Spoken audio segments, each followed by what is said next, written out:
We told them to start getting all the funds and everything ready with their bank to make sure that they could get the property before we accept the offer, because we still didn't even put it on the market yet. Okay. So it's looking like that'll be the lowest we get right now, but I think we could get probably close to 200. Pretty positive. Nice. Going by comps and everything. So let's see what happens. That's what's up. Antoine, what's up? Zenobia, what's up? Jason, my man, what's good? Elvis, Jace. Yes, sir. Bill, what's good, man? Hey, Bill, I'm coming out. I'm gonna try and get up with you on. I'm gonna be in Trenton the Saturday after Thanksgiving. So hopefully we can get together and go check out that property. Tone was good. Asad, what's up, man? All right. Not much. How's it going? I'm gonna put everybody on mute. And Mark, I got your message, my man. How can you send me how to fill out that signed contract? It's in the course, but we'll talk about it today for sure. We'll talk about it today for sure. So on my participant, oh, there we go. We're gonna put everybody on mute for right now. Current new participants will be muted. Okay. Boom. Perfect. Man, I appreciate you guys. Appreciate you guys coming out Wednesday. It's kind of in Georgia, man. It's kind of cool. It's kind of cold down here, but it's one of those things where we are dealing with it. I don't know what it is. I know up in Jersey it's a little cold, but man, just glad to be here and glad to have a special guest on. Just want to kind of talk to you guys a little bit about who we're going to be bringing on here, and someone who got with me. Some of you guys have seen the Instagram post that I put out. The person that made $8,400 his first closing, and he started in May. And so I kind of wanted to bring him on because I think it's super important. It's one thing that you hear from me, or you hear from Max, or you hear from Brian and Rigbu, or Scott Oots. If you hear from those guys, and I'm even crazy to put myself in the same category as them, but it's one way when you hear it from us, but it's completely different when you hear from someone who just started in May. What is that? Someone do the math, like 6 months ago, 7 months ago, something like that. And so this brother here, man, I actually played football with him back in high school. Went to the same high school from Jersey, from Plainfield, New Jersey. And he's on the call with us, man. And I just kind of wanted to bring him on and have him walk through his journey and tell you a little bit about what he's doing and kind of what he's also transcending into as well. So without further ado, I'm going to unmute my man, Jason Bellin. Jason, what's good? What's up, my brother? How everybody doing tonight? Good, man. Good, man. Thank you so much for popping in here and gracing us with some time here. And I just wanted to, like I said, bring you on, man, and just let's just start with a little bit about your journey, man, and kind of because you got with me. It was May, right? Like May that phone call? Yeah, it was May. Actually, I had was about to do a biography, and I called you because I had read your book, and that's what started the discussion about your book. And then I was like, man, I'm trying to become an entrepreneur, and I said I'm struggling at my job, dealing with some issues with construction, and I said I'm tired of working for somebody. And you was like, well, have you heard about wholesaling? And I was like, nah. Then you start going into we talked for about an hour about wholesaling and doing properties and becoming your own boss. And you just gave me step by step, basically on the phone, watch a couple of videos, what I need to be doing. He said, but put it into action. Don't waste time by being a tire kicker, but you got to put things into action. Yeah. And honestly, man, when we first started, because I get a lot of people, and at the time that's when I was doing I had this thing where I was just doing 30-minute phone consultations with any and everybody, and I had this scheduling app, and I would schedule people, and I promise you, I would spend probably 4 hours out of my day, a minimum of 4 hours out of my day, talking to people just for free, just trying to give them the game. But really what I was doing on the back end, I was giving value, but on the back end, I was just kind of, I was pretty much building the course, just gathering the questions that people had, and just trying to figure out what I needed to put into the course. But by doing that, I talked to so many people, man, the reoccurring thing happened that I would tell them to do something and they wouldn't do it, and they would not take any action. And so kudos to you, man, for actually taking action and going out there and actually getting it done. So tell me a little bit, man, like why did you decide to do wholesaling? Like, why did you decide to rest your head on that? When I started looking at the videos and I started watching Max and Antoine Edwards, and I was thinking about all the overtime. I do 20, 30 hours of overtime and only make maybe 1,200 or 1,800, where, like you told me, go out and start doing driving for dollars. And if I could get a deal and I can make 10 grand off of one deal, Yeah. I can never make that working. Never. Yeah. I could do 1,000,000 hours. It ain't going to make 10 grand. So that really had me motivated. I was in a stressful situation financially. So I said I needed a way to get out. And when you gave me that, it clicked on a light bulb in my head.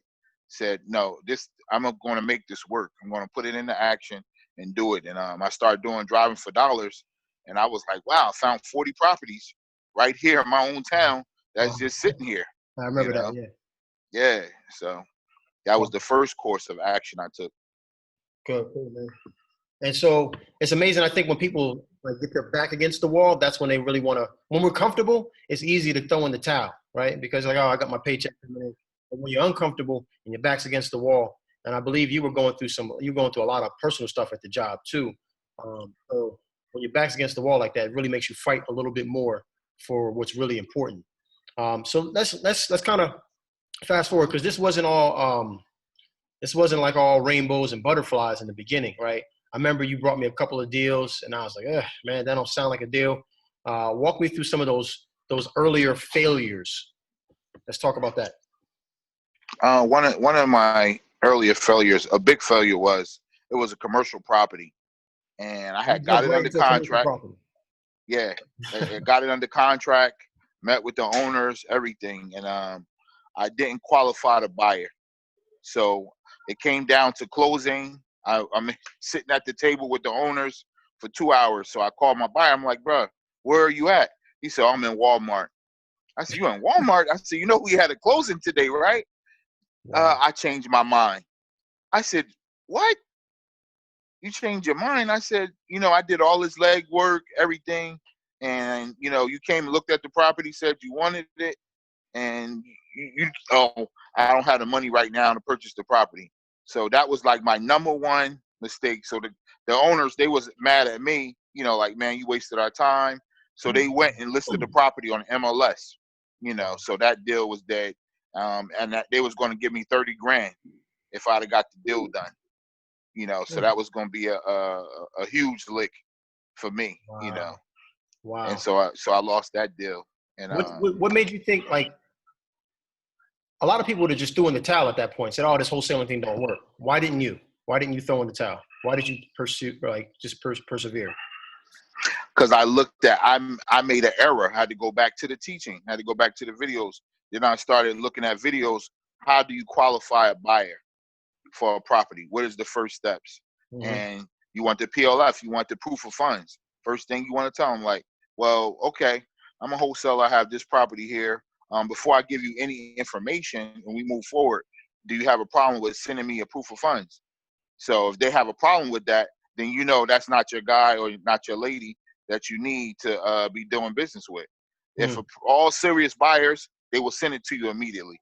All the deals that I close, yo, man, you finding properties? All right, I'm going to send you proof of funds right now. I got 500,000. I'm sending it to you right now. What's your email? Boom. They're serious.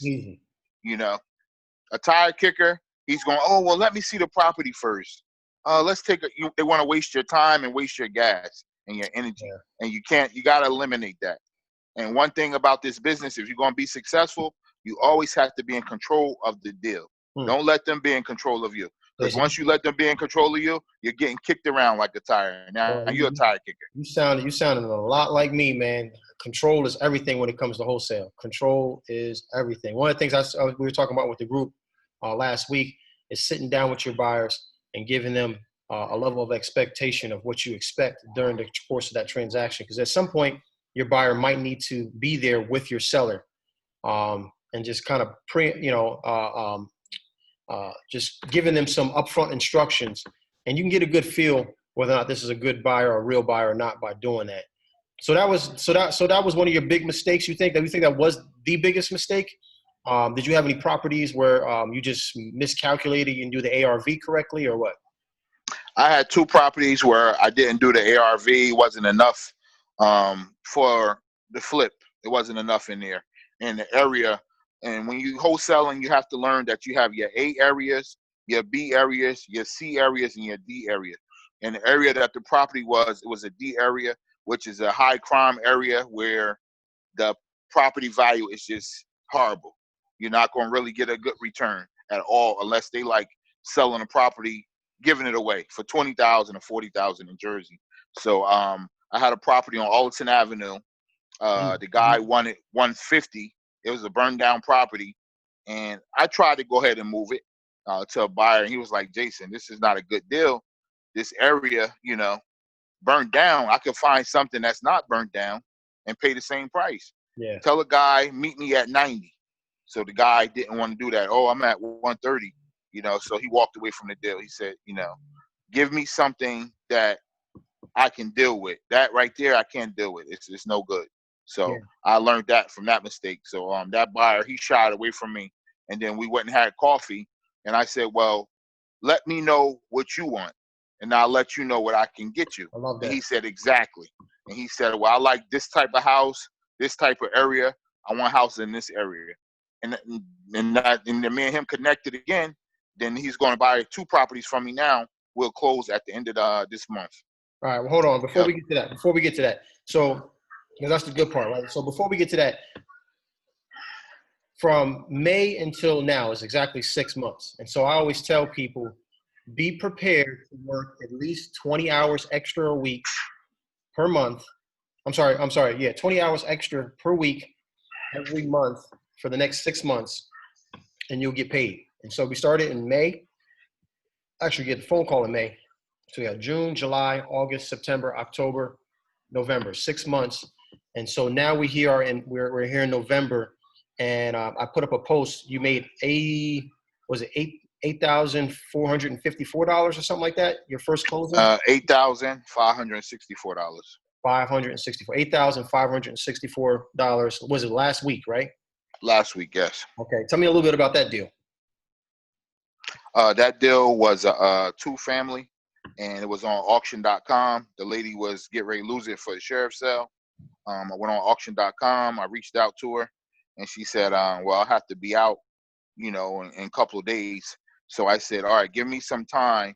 Let me get you under contract. I said, call the courthouse and tell them that you found somebody who's going to buy it for cash.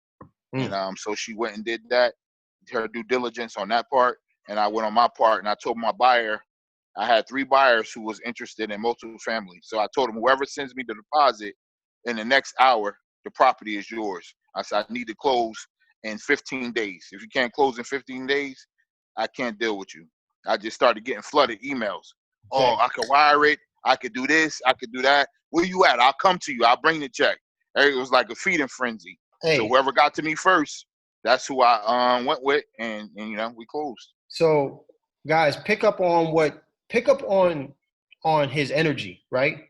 Like, look at the confidence that, even though he's never done a deal before, like, this is his first deal, right? But pick up on the confidence that you have to have when you approach you. Like, your buyers, right? Your buyers, I'm just gonna keep it real, just raw. Your buyers are like crackheads, right? Like, they need the fix of the house, right? They have to have it, or else they don't make any money. So when you come to them, you don't have to be timid. You don't have to be, this is my price, but I'll take it. No, it's like, here's what it is. Next person that brings me my deposit in the next 15 minutes or next hour or next 2 days is going to get the property.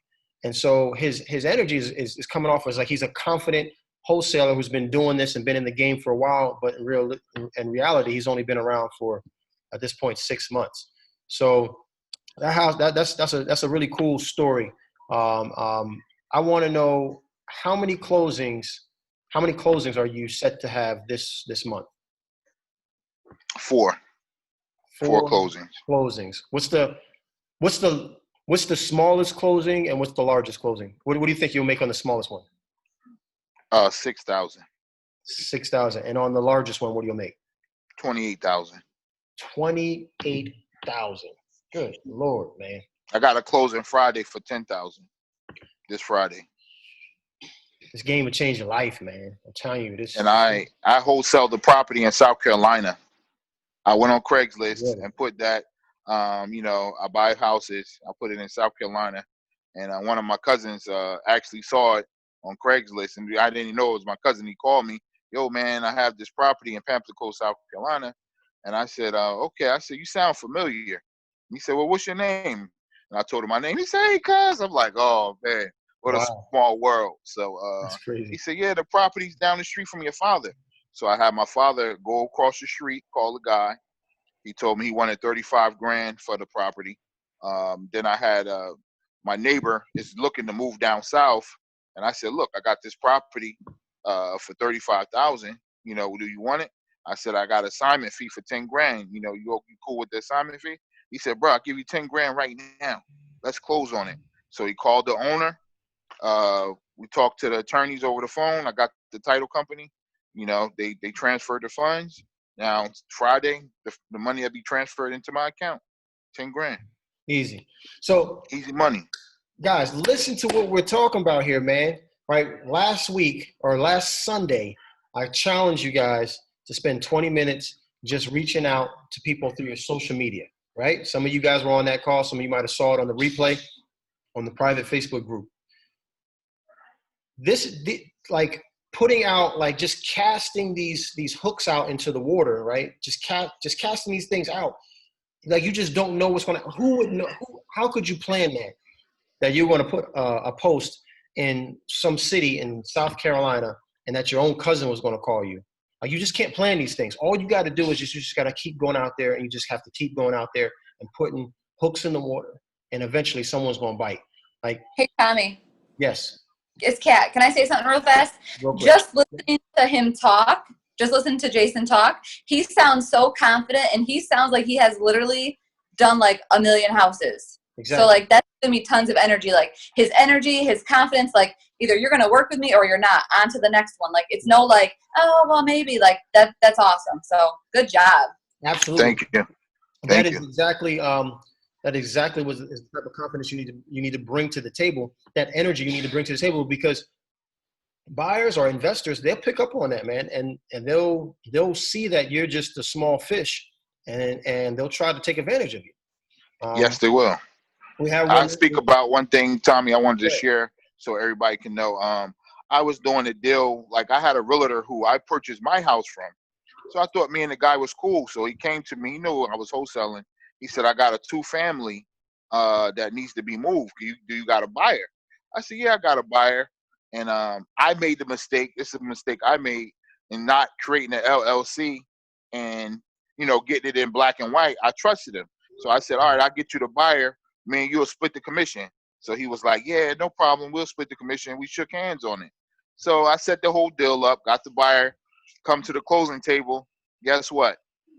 "Oh, I can't give you the commission now." Wow. I said, after I did all the work, it was like, it's unethical for me to even, give you any type of money. I know you put the deal together, you bought the buyer, you showed them the property for me, but, next time, you got to get it in black and white. So I just chucked that up to the game, but I won't do business with him no more. Yeah. But I learned, that was something for me to learn. And I lost 10,000 right there. It'll come back around. Like, these are things. Yeah. Like I lost a deal today for 15, right? A deal today I lost for 50. Well, I realized I lost it for 15. You're going to lose money. I almost tell people, listen, you need to hurry up and go lose money. I really tell people that. You need to hurry up and go lose money, because you need to be able to feel that sting and know within yourself whether or not you can deal with that and still persevere. Because it's going to happen. It's not an investor. I promise you, you will never, ever meet an investor who hasn't lost money. You'll never meet one. No. So, I don't want you to lose money, but it's going to happen. And if you quit, you might as well quit in the beginning, where you don't invest a whole bunch of time and energy and relationships. And, This game is definitely for the long haul. So let's talk about, man, because I think maybe somebody didn't write a note. I'm pretty sure someone didn't write this note, because you mentioned something on how you found that first house. I picked up on it. Tell me how you found that first house. You went onto a certain website. What website was that? I definitely picked up on it real quick. Okay. All right. We got some people that's on it. So tell me a little bit about that. Auction.com. Yeah, man. It's a website that is basically houses that's getting ready to go to a sheriff's sale. So they put the houses up there. They show you the pictures on the outside. They give you the owner's information also. You can't approach the property. They tell you, illegal to trespass, but you can contact the owner, and try to help them out. And I tell people we're in the business of helping people. So my first deal, I contacted the lady. She was a little emotional. And I said, ma'am, I understand, you're losing your property. I said, well, I can either help you, refinance your property, get you in contact with somebody, or I can buy your property and help you out and maybe give you a couple of dollars to move. And she said, you really would do that for me? I said, yes. I said, can I come out today and see you? She said, yes. She made the appointment. I bought my contract because I can feel over the phone I was going to get her under contract. As soon as I got there, we had a great conversation, got her right under contract, and got her property sold. Wow. And solved her problem. That's who we are. We're problem solvers. If you're not in this business to solve people's problems, you're in the wrong business. You're not going to last long. You're not going to make any money. So the process is this. Auction.com, it'll give you a list of properties that are going up for sale. If you've ever been to the courthouse steps where they do these at, auction.com, they'll come up there, and everybody who buys there, all the real estate investors who buy there, either don't know what they're doing or they're paying too much at the end of the day, right? But you can get that list before it goes to the county steps, the courthouse steps, and gets auctioned off. And all you're doing, think about it like this: these people pretty much have a gun to their head and are going to be kicked out of their properties. And so it's a gimme. It's like a layup right there, right? It's a layup because these people are already like motivated. They're motivated to sell this thing, right? They have to sell this property as quickly as possible, and they don't have 60, 90 days. So once it gets to this point, and these auctions happen nationwide. This is a tactic you can use anywhere across the country. We'll get the questions here in a little bit. So this is a tactic you can use anywhere across the country. So for you guys who checking in tonight, this is a little treat, because you can implement this thing tonight. You can get on auction.com tonight and start utilizing this tactic. So this is awesome, man. So I got you. You said 28,000 for one property. You got one for 6. So that's 34. And then you already closed on one that's 8. So that's 42. How much? What do you think you're gonna be making in the month of November? So you're already at 42 right there. Plus the 10. The 10 I'm gonna get Friday. So that's 52. 52,000 in 6 months. So 6 months. So let's just look at it like this. If someone worked a job, right? A lot of people in America don't make $52,000 in a year. So let's just say it took you 6 months. Just think about it like this. You started in May when you made that first phone call with me, and now in November you're closing, and you're going to make $52,000 in 1 month, right before Christmas time, right? That turkey gonna be good. Yes, sir. So you basically made $52,000 in 6 months. If you times that times 2, $104,000 per year per annual, right? I mean, this business is crazy, man. And guess what's going to happen is that now you got some momentum. Now you have some capital that you can dump into your business, to dump into a whole bunch of marketing, and to do a lot of other things that you couldn't do before because you didn't have the capital to do it. And let me just put a little gravy on the turkey for y'all. Now I have a relative who bought a house in South Carolina. She retired. She owns a property in Scotch Plains, free and clear. Wow. The property is worth $275. I already have a buyer. She's waiting for her daughter just to move out in December. And she said she just wants $40,000 back. She said the rest is mine, free and clear. Wow. And we just waiting. We're just patiently waiting. Now that's a blessing. That money is actually going to pay off my house. I already called my mortgage company and asked for a payoff, which they didn't like, but it's coming, Wow. and I thank God for that, to be able to have a house that has a 30-year mortgage. And this situation has changed my life, where once that deal closed, I can pay my house off and be free and clear. This wholesaling has changed my life, as far as my with my wife, my kids, everything, because I can provide better. And I always wanted to do something where I can eliminate my time from working. I was bouncing, doing security, doing construction, anything. Now I don't bounce no more. I retired. Everybody was like, "What?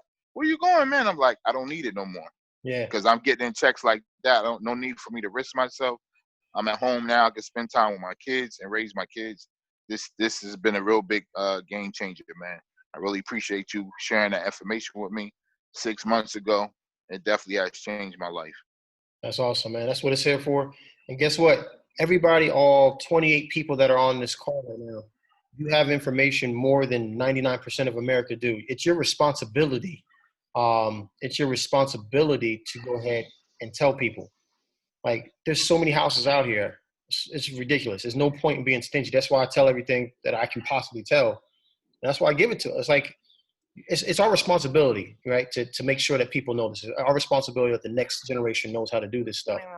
So we just need people to go out there and just put the effort in. 6 months can change your life. I promise you can change your life. So I'm gonna do now, man. I'm gonna open it up. I'm opening up to questions and some Q&A here. Okay. Put that back like that. Hold on. Oh, here we go. All right. So I've seen some people here. I know in this chat, right, we have a little thing where you can. I know some people are actually raising their hand in real life, but in this chat there's a little thing where you can raise your hand virtually, and I can see it a lot better on the screen because it'll kind of, I don't know how to explain it. It'll put like a little hand up. So if you guys know how to do that, you can go ahead and do that. I know we got some questions. I saw Warren. Warren already took himself off mute. Warren was like, "Yo, I got questions. I need answers." Go ahead, Warren, man, for you debo this thing. Go ahead, brother. Yeah, on the questions about the auction.com, I had originally started doing that, but I was looking in the aspects of trying to purchase the auction property. He hit it on the head when you use the information to call the buyer. They give you the information, you call the seller rather, How easy? and then you make the deal that way, and you get in front of the auction and close the deal, and you save your seller, and you make money, and that's a great concept. How easy is I that? really appreciate the information. How easy is it to go to a free website that is telling you where people need to sell their property for cheap? It's just easy, right? This game ain't It's hard. amazing. You just got to put the effort into it. Especially when you know the little things, the little tips and tricks on how to do this stuff. Life becomes easy. That's why I say, man, like at any given moment, you can make any given month. I can go anywhere in the country and make $10,000 a month. Once you learn how to do this, any given moment, you can make $10,000 a month in any market. You just got to put the work in. Anytime. All right. Who I got? I got It's right there. Mark. I think Mark has a question. Where's Mark at? Oh, here you are. Go ahead, Mark. Yeah, good evening, everybody. I wanted to ask you a question. On the day of the auctions, when they're at the auction house and the property gets purchased via auction, doesn't the seller still have a grace period? When they go to the sheriff's sale and someone actually buy it, yeah, they have a lease. I believe it's a couple of months, but they got to pay all that money. They got to pay the bank everything free and clear, whatever they owe, liens, everything. And not too many people are in that position to just go ahead and pay everything up to date. Got you. Thank you. So Mark, just to be clear on everything though, brother, you're not getting them. I just want to make sure that you know it, because I just want to make sure it's out there. You're not getting to them after the courthouse date. After you're trying to get to these people before it goes to the court. Does that make sense? Got you. Yep. That's the goal. Yeah, That is don't the wait goal. till after. Don't wait till after. Get them before. Okay. And it's giving you pictures and everything ahead of time. Hey, someone's asking, how do you put your hand up? Tommy, so you, in the right-hand corner, there's like, if you tap your screen, it says more. There's like 3 little dots. Hit that, and then it'll give you a pop-up, and it says you can hit it to raise your hand. Oh, okay. I guess I can't do it on mine because I guess maybe because I'm the host, because it doesn't have that on mine. Cool. That's how you do it. Let me see if anybody got any questions. Let me slide over to the other screen so I can't see.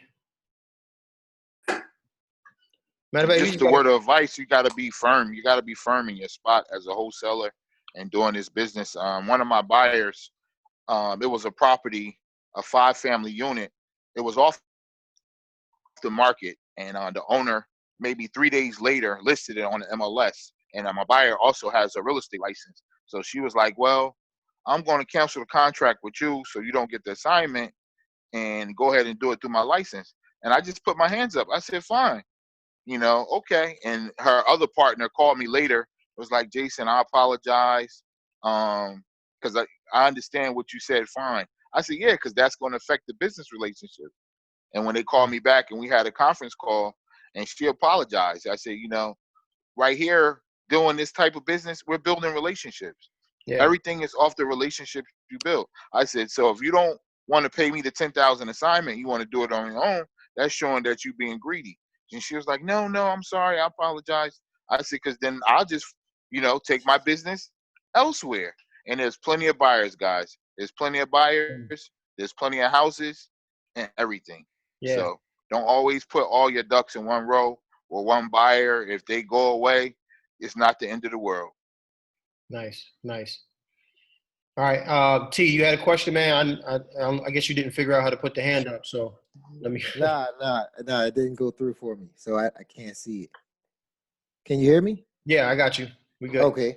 All right. Quick question for you, man. My dream has finally came true. I prayed for this, dude. What, my beard? My beard's coming in?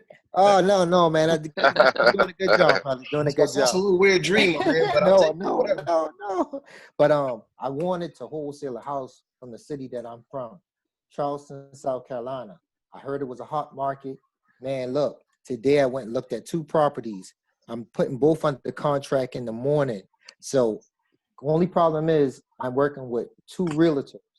So how can I protect myself so the situation wouldn't happen to me? Like I think Jason was talking about losing the deal when it got to the, was it you or Jason? It was Jason. Yes, it was me. Oh, yep. Yeah, I just want to protect myself so that I don't lose my deal. So if the house is, say you want to put the house under contract, it's under the MLS. You go ahead and create an LLC. Okay. 22 Brookside Place, LLC. Okay. Then the share partner in the LLC is going to be your buyer. You're going to flip the LLC to the buyer. That's how you protect yourself. So you will put your money in there when you sell it to him. That's how you're going to get paid. You're going to put your fee in there. He's buying the company. That's where you're going to get your assignment. By him buying the company, the LLC, or that property from you. Explain it again. Explain that then a little bit slower. So you're taking the property and you're having the buyer, you're having your seller assign that property to your LLC or to LLC that you created? Yes. Okay. All right. So I mean, I've never done it like that. All I've done, my contract is my contract, right? Okay. I see your hand up there. I got you, my man. So my contract is my contract. And so when I bring if a real estate agent is coming into the play, I let them know before I even get the address that this is how it's going down. You are absolutely not using your own contract. You will use my contract. We're not doing, like in Georgia, it's the GAR, Georgia Association of Real Estate, whatever it is. They have a standard contract. Mm-hmm. Listen, this is not your typical real estate transaction. We're using my contract. That way I'm protected. They can factor in their own money if they have a real relationship with their buyers. They'll say, listen, I need to get paid. I have one buyer who's a buyer and a real estate agent. Okay. And all he does when he doesn't want to buy my properties, all he literally does is just puts like $2,500 to $5,000 on top of my fee. And that's all he does. And his buyers are okay with that. Everything's up in the open. It's not like it's not shady or anything like that. Right. You'll be surprised, man. You'll be surprised that you can get, as long as you are upfront with people and you let them know, you'll be surprised. They'll see the value in the property. They'll see the value in what you provide, and they'll sign it. They'll go ahead and sign the contract. It's just how you present it. If I present it like, well, if I got my contract and I'm like, well, here, I think this might be the right thing. No. I mean, it's up to you. If I do that, right, then they're going to be like, nah, I'm not doing this. So then listen, here's the deal. I need a decision within the next hour, so I got to find someone else. Okay. Because even though it's listed, she's the listed agent. She called me. So I went out and looked at the property, and I saw my cash buyers got jobs. So this house is a gut job with an ARV close to, I would say, 800,000 and above. It fits this criteria, but it's with the listing agent. So I would still just take the contract to her, correct? Well, now that's different. Maybe I misunderstood you. So this is different. So that's her listing. It's not your listing. So you got to abide by her rules. Correct. You got to abide by her rules then. And so that might be a little bit more difficult. I think you would have to put an amendment on the contract. Amendment, okay. And I only noticed because I've seen this the opposite way. Okay. But you have to put an amendment on the contract and say, listen, I can't, but you can't disclose your buyer beforehand because then they'll just go around you, right? Gotcha. Or they could just go around you if they're not upfront and honest. So listen, Okay. I have a buyer. I've already given them the address. They like it. They love it. But I am not giving them the buyer until we have an agreement. Okay. You cool and all, but I need some ink on a paper saying that, I'm getting paid off of this because this is how I eat. Okay. So that way she'll get her fee, and then how would I get my fee? You cut out for a second. You said what? How would I get my fee? So you put the amendment on what you're supposed to get. So let's say the property is going for 120, right? He's going to get her, percentage, whatever she's due to get. So it's not touching her money. Okay. So here's your percentage. Are you okay with this? Are you okay with what you're selling the property for, right? So if someone came and bought it for 120, you would get 3% or 6% if you bought both people, right? You cool with that? Get them to commit up front. Yeah, I'm cool with that. That's what I'm selling the property for. So then you shouldn't mind if I can get more, right? If I can bring a buyer, this is how I do business. This is how I earn my money. Do you mind, right? Because she already admitted that she's cool with her getting her 6% or her 3% or whatever she gets. Okay. Think like, try to, this is all chess, right? So you're thinking 2-3 moves ahead of them, right? So you know where you want to go in the conversation. You need to get some commitments from them before you get to that point. Okay. Gotcha. So, and last question, my fee would need to be paid separate, or would this all go along It'll be like a standard closing, man. Right at the closing table, they're going to cut you a check. And it's probably going to be more than what she made. It will be. It will be, brother. Yeah. Okay. Well, I appreciate that, Tommy. Yeah. Assad, I saw you had your hand up, man. Let me lower your hand and take you off mute. What's good, man? Hey, what's going on, Tommy? Hey, everybody. Good. So my question is, I made all my calls to the 70 addresses that I had for the Drive for Dollars list, and I tried a little bit on the probate, 5-6 of them. So basically what happened is, out of those 70 calls that I made, about 25 of them, the numbers were they're no longer in service. Majority of them seemed to be like engaged, like the phone just kept ringing, like they were on the other line.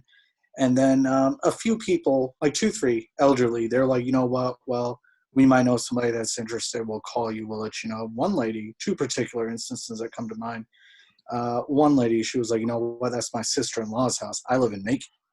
I was like, oh, wow, okay. So I was like, give her my number. And she's like, I'll get back to you.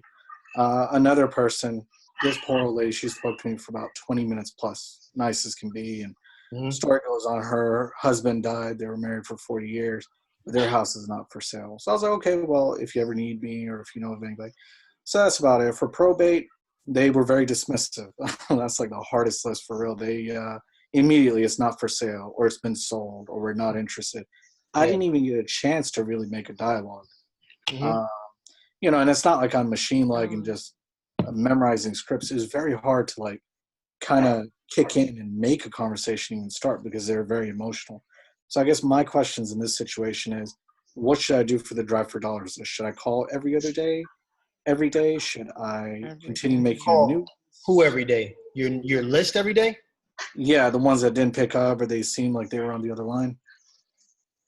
And this, all right. So this is my rule. I do 1-1, and some people have heard me say this 1-1, 2-2 every month, right? So I'll call 1 week. I'll give it a week. So that's my first one. Then I'll call the second week. So the following week. Okay. And then I'll do 2 weeks apart, and then 2 weeks apart, and then once a month. So first 1 week, 1 week, 2 weeks, 2 weeks every month. Okay. That's my personal rule. You don't have to do that. But I want to touch on probate, right? So you got to understand, and that's what we told you guys. Probate, you're not, I promise you, 99% of the time, you are not going to get a deal the first month. Probate is a long-term play. Long-term meaning 3, 4, 5 months. Okay? Don't think that you're going to get on you're going to get a probate list and you're going to call them one time and you're going to get a deal. Because they're still emotional. They still want to hold on to the property. It still has memories. It's only been a month. You know, the person's body ain't even cold yet. That's what you're going to hear, right? Like that's what's going to happen. So you just got to give them some time. You got to probate. You might have to send them some mailers. But just keep working that list. Keep working it. It'll come through eventually. You ain't gonna get all of them. Same numbers keep calling. Okay. Yeah, you ain't gonna get all of them, but you'll get one. So for the probate, like the ones that I've called or whatever, like, should I not call once a month? I saw the video. Like they were saying, call monthly, every month for 12 months. So should I just send mail and not call? Like I'm kind of confused how to. No, just call monthly and maybe send a postcard. Gotcha. Yes, well, call monthly and then send a postcard.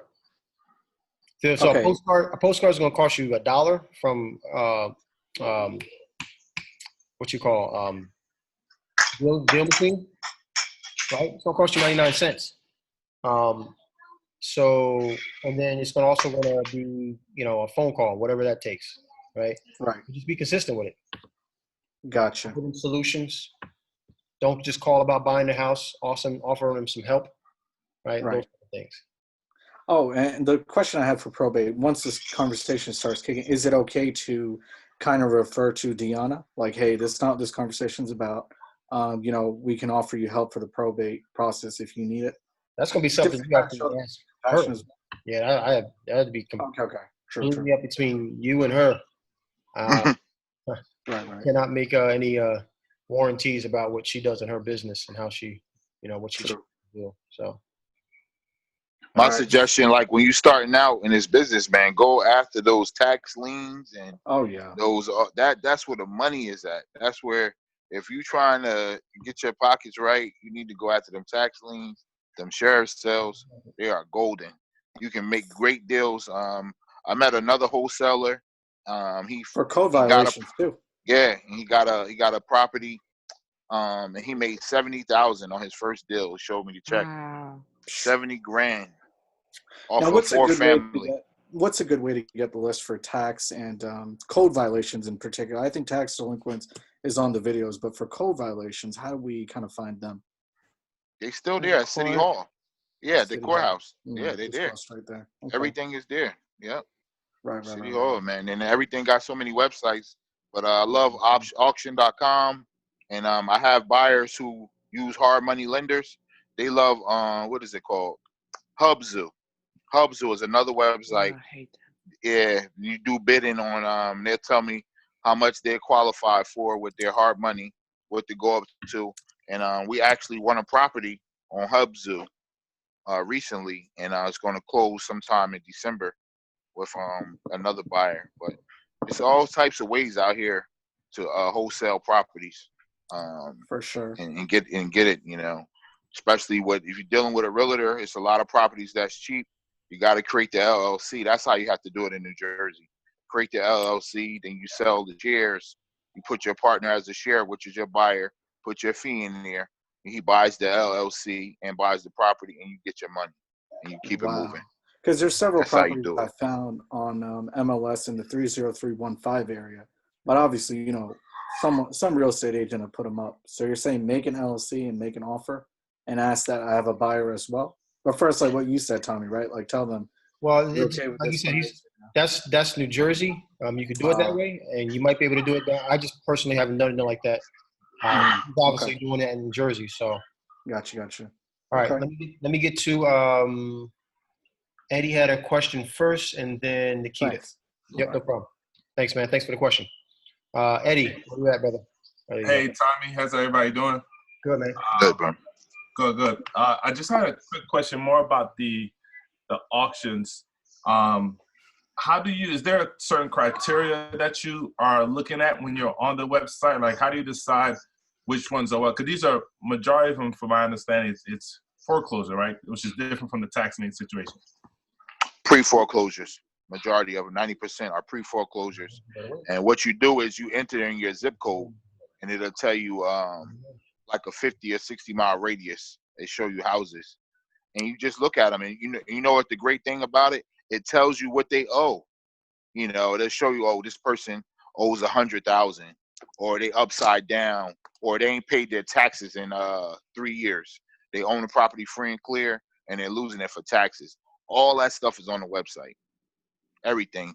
But you know, only thing that you have to do, you have to pay for the website every month. But who cares to pay $10 where you're gonna be making big money? $10 is nothing. Yeah. You know, you could actually pay. They have an option where you could pay for the year. Might as well pay the $100, and you got, look how much money you're gonna make. Got you. Okay. And the reason why I was asking that, because I was doing I went down to the courthouse to get the tax liens and everything like that, and I was trying to work on that. But it sounds like auction.com already has all that in one place, which would make it much easier, much faster. Yeah. Are you saying you primarily just use it for pre-foreclosures, and for tax liens, do you still get it from the county?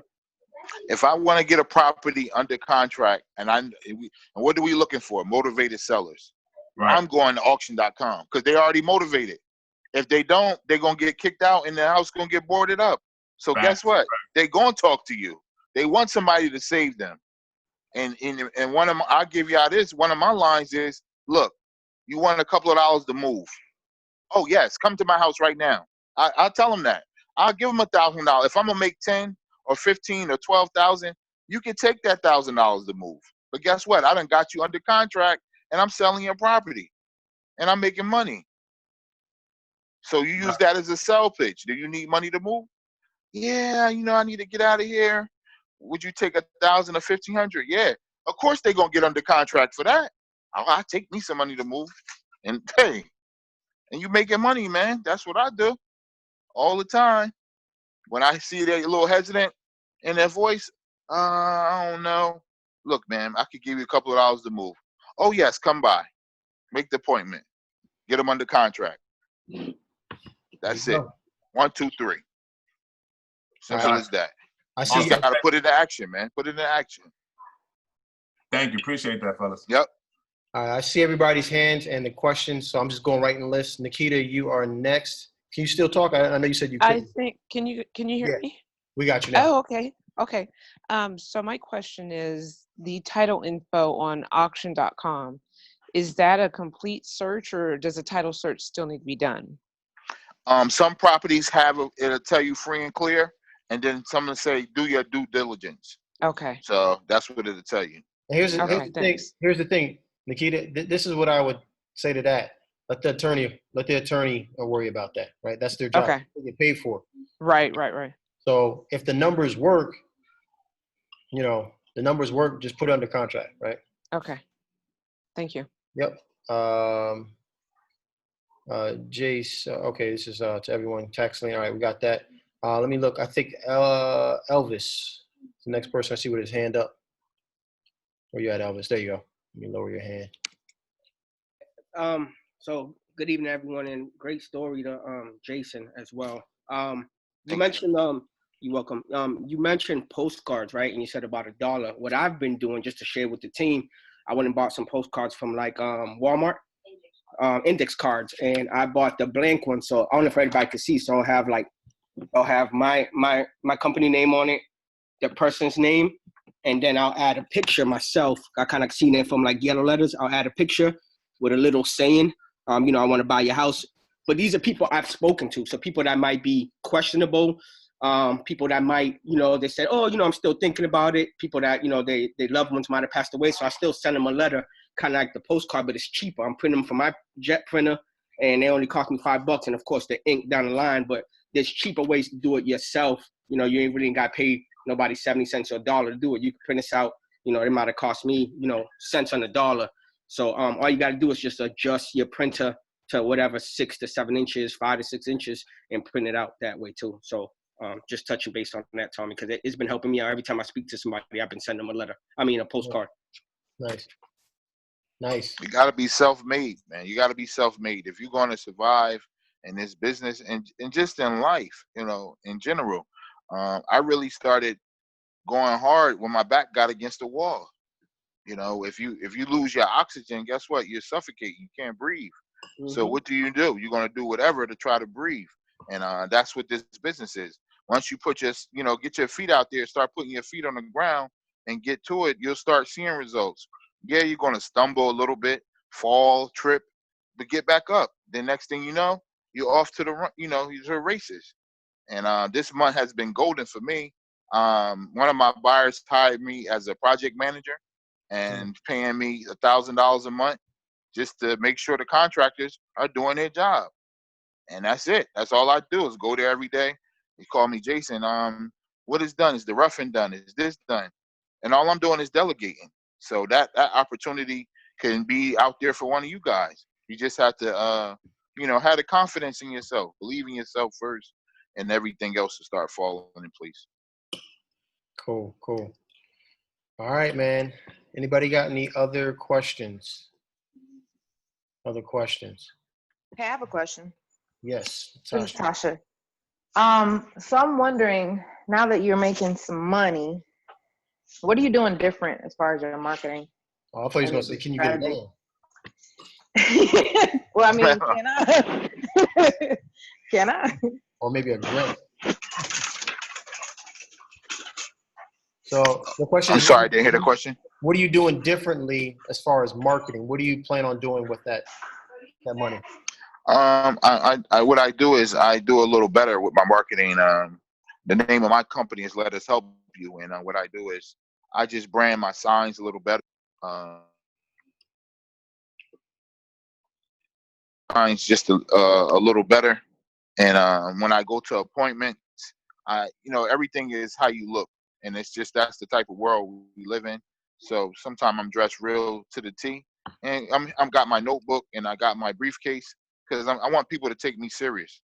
I'm there to do business. So that's my suggestion to you guys. Put the value in yourself and put some money into your marketing. As far as your signs, as far as your appearance, even if some people have a problem with speaking to people, go take your speech class. Develop yourself. Anything you got to do to better yourself. I started back reading more books, educating myself more on real estate, on codes, on doing different things. So I hope that answered some of your question. Cool. All right. I feel like I'm missing one. I feel like someone said they had a question, or maybe I missed it. I know I see another one. Eddie says he had another question, I believe. Where you at, Eddie? All right, I'm right here. Okay. So I know nobody. Well, I don't know if anybody's like a attorney or nothing like that. I know I'm not asking for legal advice, so I want to make sure I cover everybody. But I am wanting to get a little bit of hindsight, especially for the guys that are doing a lot more deals. So I just created my LLC, and I want to make sure that I'm splitting up the money correctly so I can make sure taxes are squared away and also make sure that I'm putting enough money aside to back into the business. Is there something that, Tommy, like you would recommend, just a one-man team to kind of keep money back into the business so we can grow and hire some more people and stuff like that? Or like, how do you separate that? do you have another? Are you currently working another job, or is this all you're doing? This is it. This is all I do. All right. So if you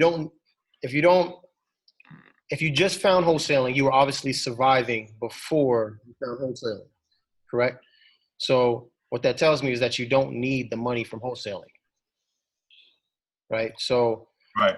So what I would do is, I really think that people need to feel a little bit of reward when you do a good job. When you go out there and hustle and you make, let's say, $10,000, I don't see anything wrong with taking $1,000 in the beginning. I don't see anything wrong with taking $1,000. I'm gonna tell you what I did. I can't lie. The first deal I did blow that money, all right? But after I blew it, I was like, man, that thing went quick.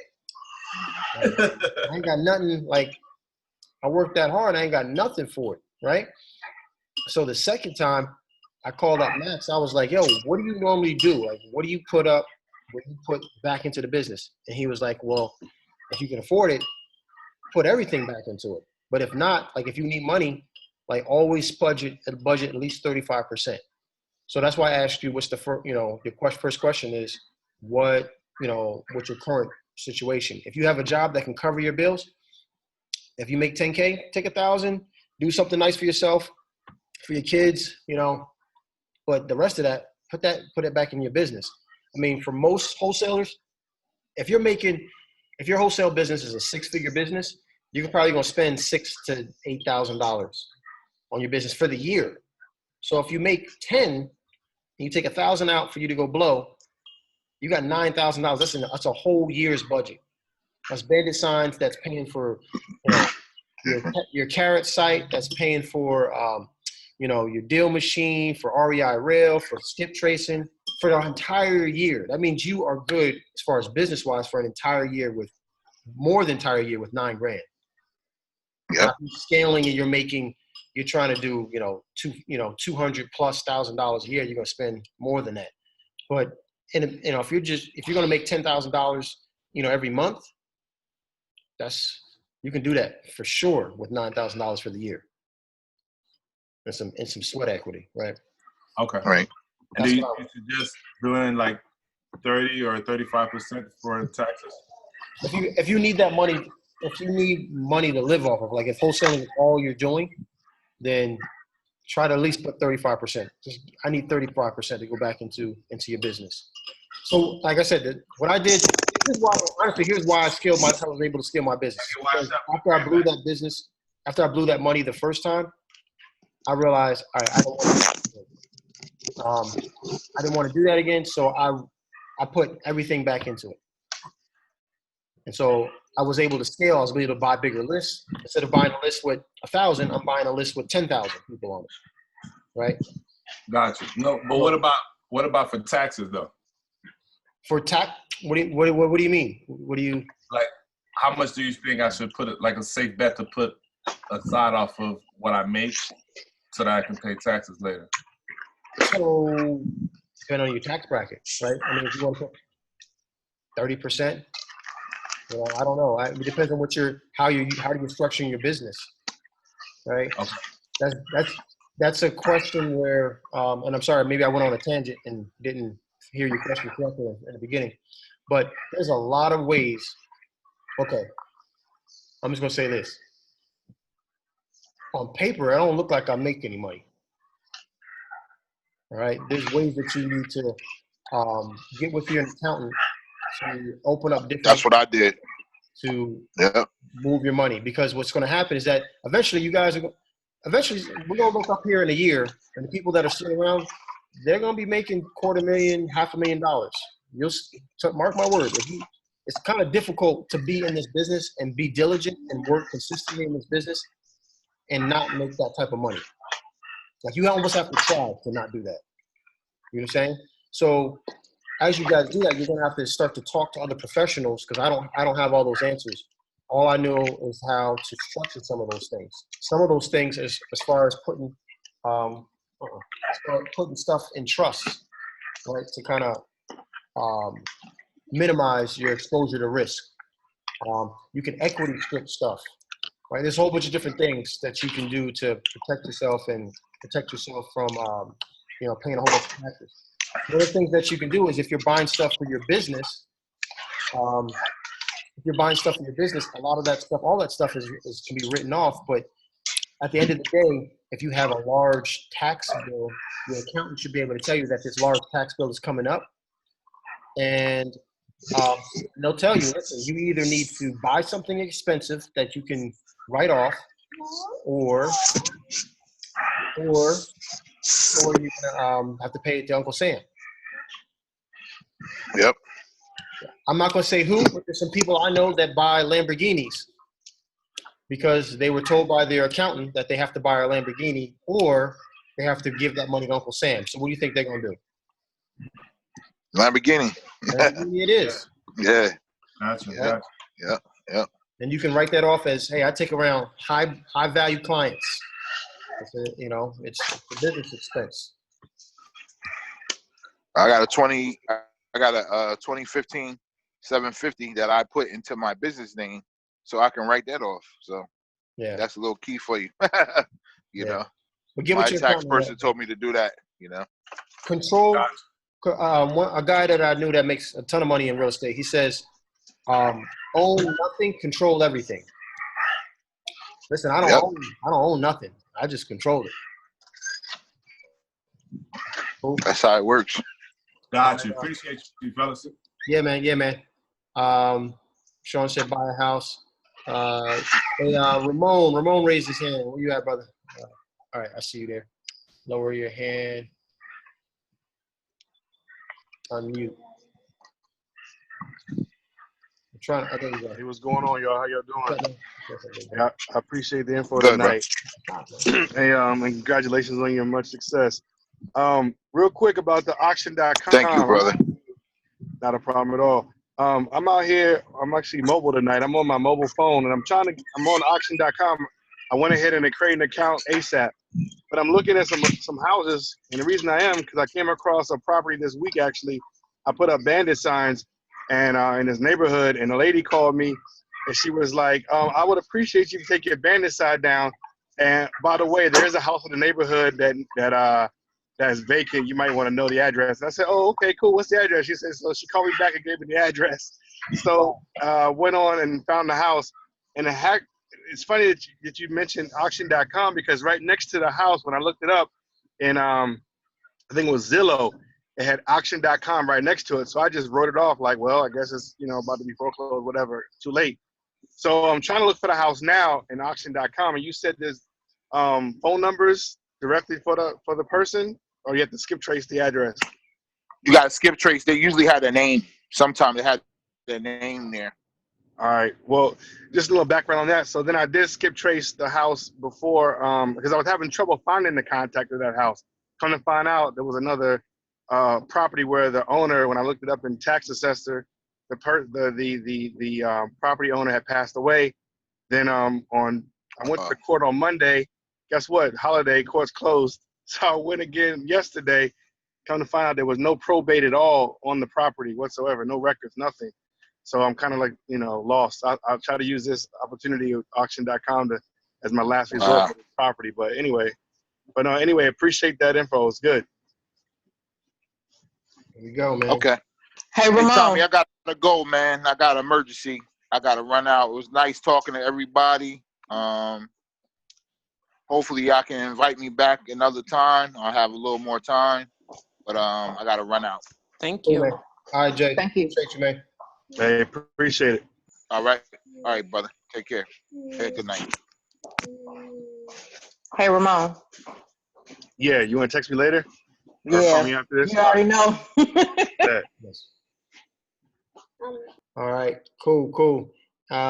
Any other questions? I don't see anybody else's hands up. Careful, man. You got to spell it. If you have a question, just go ahead and take yourself off mute, and if not, we're gonna wrap it up. I got a question, Tommy. All right, who's that? Assad, what's up? Yeah, so yesterday and the day before, I've been making a buyer's list as well, and kind of like what Jason was mentioning, but I'm trying to, like a lot of them said, yeah, we'll be more than happy to be on your buyer's list. So at that point, Is there any point of vetting them, or do you just let it be until a deal comes? Is there any point in vetting them? Yeah, before you send them any properties, you want to vet them, for sure. Okay, and I guess it'll be in your videos. I'll look at that video again. Yeah, just unless there's something you want to add to it. Make sure that you ask them some questions. And I like to try. I'm starting to really try to meet these people face to face. And for institutional buyers, that might be a little more difficult. But you definitely want to get them on the phone at the very, very least. Very least. All right. I'll watch that video again. I'll ask next time in case. But all right, gotcha. Thanks. Cool. No problem, man. All right. One other question. Oh, one other thing. Oh, Warren, you got something. Go ahead. Yeah, this is pertaining to the coaching call set Sunday. I came in a little late, and I caught the tail end about the social media challenge. So what was that all about? So, you know what? That's good because I haven't seen anybody. I put mines up today. I hadn't seen anybody else do that. So we talk about taking action, right? You never know what's going to lead you to that next deal. But basically what it was is just one day out of the week, I just want you to take 20 minutes. And you're really smacking loud. That's good M&Ms. All right, we're going to put that on mute. Is to go down into your social media, into your friends list and Facebook, and just craft an individual message, a somewhat individual message to as many people as you possibly can for 20 minutes. Just saying, hey, I'm looking to buy houses in this particular area, and that, this is what I do. A small little blurb about what you're doing, what you're looking for, type of property that you're looking for. And all you're going to do is just dedicate 20 minutes a week to do that, all right? And so that was the challenge because we just want to put another hook out there. So another hook in the water. Okay, I don't have that many Facebook friends, but I'll reach out.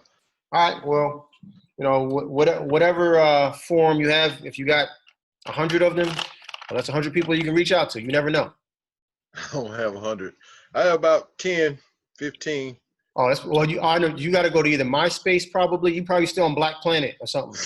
I was just about to say that. No, I'm not. I just on Black Planet, my man. I don't do people very well. Oh man, but it's all good, man. wherever you at, man, do that. I'll work out something. Yeah, man. We'll add you, man. We'll add you, brother. I appreciate it. Put it on Tinder. Put it on Tinder. You trying to get me in trouble? I have a different ad on there. That'll really blow your mind. Tinder, wow. Sean, what's up, man? Wait, before you move on, you could try Nextdoor also. Nextdoor, yeah. Nextdoor is good. That is a good idea. All right. What's good, Sean? Now, don't go to your next door neighbor next door now. Yeah, don't do that. Yeah, let me be specific. That's an app. It's an application, an app called Nextdoor. Yeah, why y'all trying to play my man Warren? Warren, you know what y'all talking about. What's good, Sean? Hey, just to follow up on what you were talking about with the Facebook thing. Get yourself out there marketing. I went out and got some business cards. They came in yesterday. When you get a new toy, you want to show everybody. Yep. So I was out giving business cards out to everybody. Yeah. And in the last hour, I got 7 text messages talking about, hey, are you wanting to buy my house? What? See? Yeah. Listen, man, it's just them hooks, man. I'm just trying to get y'all to get out there and just. Is that how you fish? I don't even know how you fish. You do that like that, right? Get out there, y'all gotta throw them hooks out there, man. I'm telling you, it's just I got this right here, right? There's someone sent me today, 14 properties, right? This is just throwing out hooks, and so maybe bandit signs is really popping in the summertime. And I'm getting 3-4 deals from bandit signs in July, but I don't get nothing from it August or September. But my social media reach is really getting it in August or September and October. And it's like these are things you just got to do. Right? because you're gonna have if you're new to business, if you've never really been a full-time entrepreneur. Are you working out? Wait, hold on, let me turn that off. All right, if you've never been like an entrepreneur, you got to know, like, you're gonna have the ebb and flow of business. Like sometimes business is gonna be booming, and it's just like, man, I don't even know how to handle all these leads. And then sometimes you got nothing. Please don't make a mess, man. So, you gotta constantly be out there fishing. Constantly be out there fishing. You know how to fish? No, not really. You're embarrassing me. See everybody in here laughing. Look at all these people laughing at me now. Making fun of me. All right, cool. Let me make sure we're good. So don't let the smooth taste fool you. All right, cool. Anybody else? I don't see any hands up.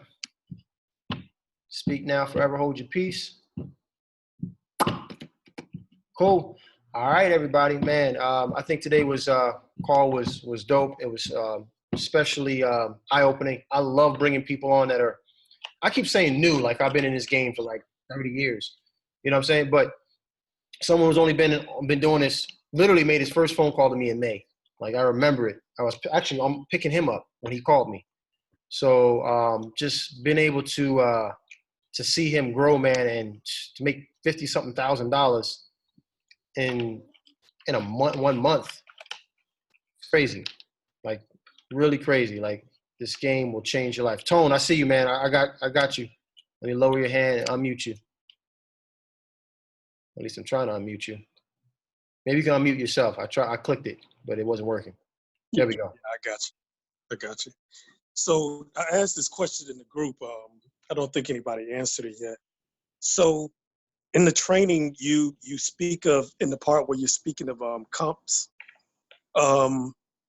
you speak of like rehab properties in your example. What if the type of neighborhood that you're looking in, like a lot of these neighborhoods in Cobb, it's not any rehab properties in the community? What are we using for comps in that situation? All right, so that's where it kind of gets difficult. Do you have access to the MLS? Possibly. Okay, so using Zillow, sometimes it happens to me all the time. You don't get a chance to see all the properties that are being sold there, right? Right. So try to use realtor.com, try to use Redfin, try to use other sources that are similar to Zillow. Mm-hmm. If you're trying to do it on your own. If not, this is why we talked about building some relationships with real estate agents, realtors, right? So Latasha has access to the maybe you might want to shoot Latasha a couple of dollars and say, hey, Tasha, let me. Hey, Tasha. And me. You can't have all these people calling me. Nikita says, shoot, I'll take that money. So, start. But honestly, I guarantee if we start building some relationships with these real estate agents, they'll be flying because they're going to, especially if you can help them eat, right? If it's a win-win situation for them. Like I said, my buyer who's also a real estate agent, if he sells it, he makes $2,500. You know what I'm saying? We lost him again. Is it gone? No, I'm here. Hold up. No, hello? You guys hear me? Okay. Can you hear me? Yeah, we hear you now. All right, cool. All right. Everything's got weird. It started freezing up on me. Yeah, so just, build a relationship. The real estate agent that I make, when he sells one of my properties, he's normally tacking on $2,500 to $5,000 on top of it. So he better pull my comps, like if I need them. Right, but in terms of the after repair value, because we don't know if they're not, I mean, sometimes it's obvious rehab properties in certain neighborhoods. If they don't have that rehab property look, how are we knowing to use a certain house as an adequate comp for an after repair value? Okay, so it's not rehab. But I think what you're asking is, while looking for houses that are repaired, that have been repaired, so you can figure out what the ARV is. If you don't find any of those, what do you do, right? Right. Okay. So that's why I'm saying ask a realtor. Don't do that, man. Burping on the camera. Ask a realtor, because what Zillow shows you is just a small snapshot of all. Like, it doesn't show you all the houses that have sold in that neighborhood, right? Okay. Someone who has access to the MLS, they'll see more houses that are available than what you see on Zillow. So there might be some other ones that are there that you can't see when you pull up on Zillow or Redfin or Realtor.com. Also, Okay. you can. There's another way to kind of gauge it, right? It's not as the one that you can gauge is looking at similar homes that have been purchased before they were rehabbed. That'll give you an idea of where you should be at, right? So if we're in this neighborhood and you see, I'm just running into this problem today. I'm looking at this property, actually on this list right here that I just showed you guys, and everything in that area, neighborhood in Vine City area, all of it has been bought for like, $60,000, $70,000, $82,000, right? That's telling me these are all investors that are buying in that neighborhood, those properties. Right. So I'm already getting a sense that my price point needs to be in that area, right? So if I want to find a buyer who's going to buy in there, they're buying houses for that $70,000 to $80,000 price range. So if my seller is at 120, I know it's not going to, for me on the buying end and to wholesale, it's not going to be where it needs to be at. Another thing that you can do this is kind of to help you out as far as finding a buyer who's already willing to pay. I like having buyers that are willing to pay for something before I even have it, right? So there's a property that I have in Vine City, and exact example, I couldn't find a good ARV. What I did is I found a buyer. I actually found a house that was only, I think it was 19 square feet bigger. It was a 3-bedroom, 1.5 bath. My subject property is a 3-bedroom, 1.5 bath. And my subject property is only 19 square feet smaller. So what I did is I found a person who purchased that property. They purchased it they bought it in August 7th of this year for $110,000. Okay? Okay. So what that tells me is now I already have a buyer. Listen, this buyer already bought in that neighborhood. This house is like 2 blocks. My subject property is 2 blocks away from the house that they bought in August for 110, and my property is 108. So that would be a good way to figure out. So now I can go straight to that buyer, say, listen, you bought this house. This is almost the exact same house. It's the same style. My house is only it's a 3, 1.5. My house is only 19 square feet smaller, but it's $2,000 cheaper. You see what I'm saying? So just think about the problem from, instead of, I can only do it this way, try to figure out how can I solve this problem, maybe looking at it just from a different angle. Okay. Make sense? I got you. Cool. Yep. All right. I think that's everybody. Let me go through this chat one more time. All right, perfect. Cool. Is Deanna's REIA event for LLCs over? Honestly, I really don't know, my man. I don't know. Yes, I'm getting ready to get done. All right. Zion is, he wants to play, so I got to go. And I hope you guys got some value out of this thing, man. And I'm glad. Thank you so much for sticking to the end. We on this joint for an hour and 24 minutes. I'm trying to get y'all in and out in an hour, but we got some good content and get some good questions. So hope you guys have a blessed one. You guys enjoy the rest of your night. Love you guys. And be safe. Let's make some money. Let's get it. Peace.